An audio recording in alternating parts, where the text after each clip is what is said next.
There's no shortage of amazing games to look forward to for fans of the survival horror genre, but even in that crowded group, there are a few upcoming titles that manage to stand out simply on the back of how damn good they look. One of them is the Callisto Protocol, made by a team at Striking Distance Studios that's very familiar with horror, with leadership that helped create Dead Space back in the day. Recent days and weeks have been a cavalcade of new details and gameplay footage being shared for the Callisto Protocol. And we've learned quite a bit about the sci-fi survival horror title in the process. Here, we're going to be going over a few of those details with a focus on its combat and other gameplay elements. Horror focus. Given the pedigree of the peoples involved with the Callisto Protocol's development, it shouldn't come as a surprise that when they call it a horror game, they really mean it. That means you can expect an emphasis on horror in its tone and atmosphere and on survival in its gameplay and mechanics. Where the latter is concerned, that means things such as ammo conservation and management are going to be key. Meanwhile, in terms of atmosphere and tone, designer-director Ben Walker seems quite excited about the game's pacing and tension. Speaking in a recent interview with Game Informer, he said, "Knowing that something's out there, being scared of it, and not knowing exactly when it's gonna come. And it's kind of the way that the atmosphere all comes together. You'll hear some things in the noise. Is that really coming from me? When's it gonna happen?"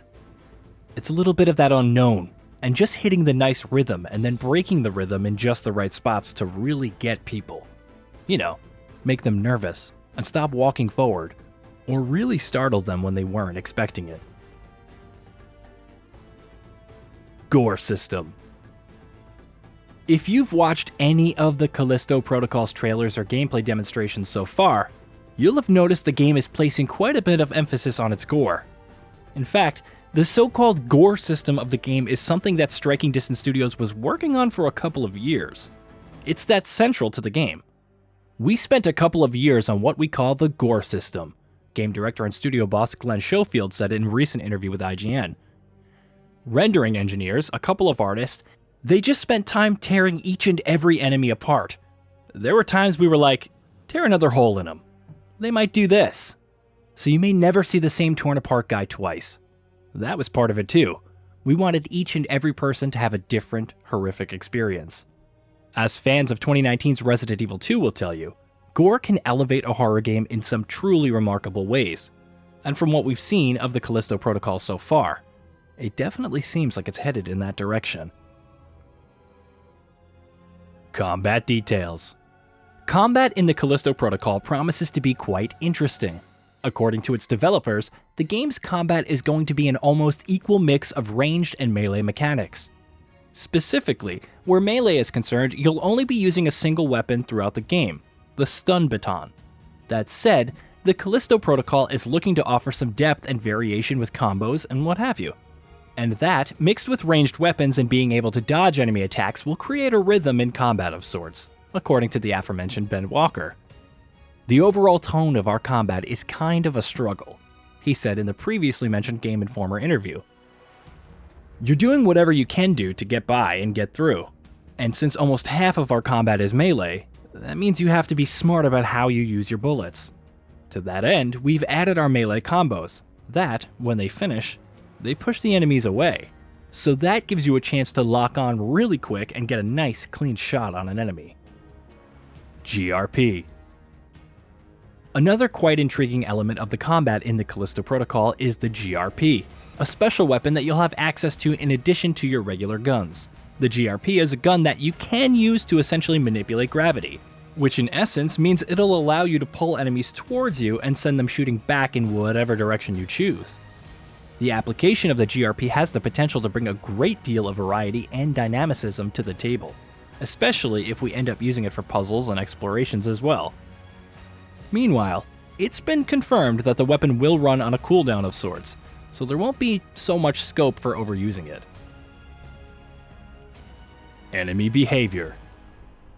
How enemies behave and how capable they are is crucial in an enemy game, but it's doubly so in a horror title, where the threat they pose to you has to be front and center at all times.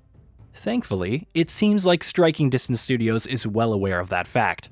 While the developer hasn't gone into too much detail about this particular aspect of the game, it has indicated that there will be a few different kinds of enemies to fight throughout the experience. What's particularly interesting, however, is that enemies don't sound like pushovers in the slightest. Speaking with Game Informer, for instance, Walker explained that if you attempt to flee from enemies, they'll relentlessly pursue you and might even follow you across different rooms and enter through vents and ducts and what have you. There's some serious potential for horrifying encounters there, if enemy AI can be properly pulled off. Dismemberment. Given the Callisto Protocol's association with Dead Space, there are a lot of things that it's going to have in common with its spiritual predecessor. And we're not just talking about the sci-fi setting. Dismemberment was a key component of Dead Space to the extent that it was a proper gameplay mechanic, and it seems like it'll be just as crucial in the Callisto Protocol. Dismembering an enemy's arms, for instance, will mean they're no longer able to attack you, while shooting off their legs will send them sprawling to the ground, allowing you to move on for a melee finisher or stomp, thus saving you precious bullets. Similarly, your melee attacks could also end up resulting in your enemies losing a few limbs here and there. Progression. What can we expect from the Callisto Protocol where progression is concerned? This is not going to be a massive sprawling game, and it's obviously not an RPG. So don't go in expecting overly complex and layered progression trees or what have you, but it sounds like there's still going to be more than enough stuff to keep players occupied. The developers have confirmed that there will indeed be skill trees for players to invest in, while Walker also revealed that the skill trees for the stun baton and the GRP will be larger than others, since there are other weapons that you're going to be using throughout the entirety of the experience. More details on the progression are scant for now, but hopefully we'll get more details on that front in the coming weeks and months. DualSense features.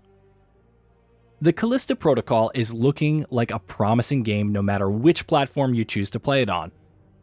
But it seems like PS5 players will get some extra bells and whistles. Take the DualSense for instance. Striking Distance Studios seems to be going on an all-out implementation of its haptic feedback and adaptive triggers in the game. With Walker telling Game Informer, "It's a lot of the guns, the resistance, the trigger breaks, the resets, that sort of stuff is what we're working on right now. Since we do have melee, we also want to get the bone snapping feeling in the controller. So when you actually make that connection, you'll kind of get that little crack feel in the controller." Did you know that we at Gaming Bolt upload new videos every day? Stick around, drop a like, subscribe, and let us know what kind of content you'd like to see in the future with a comment below.